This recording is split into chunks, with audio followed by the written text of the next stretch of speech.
Welcome back to our channel. In this video, we'll guide you through the process of seeing what your Facebook profile looks like to others on your PC. Let's dive in.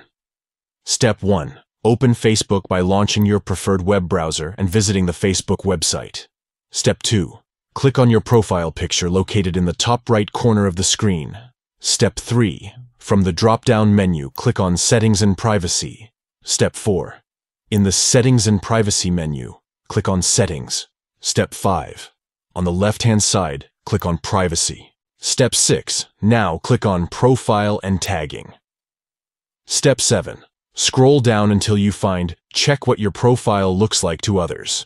Use View as to see what the public can see. Step 8. Click on the View As button.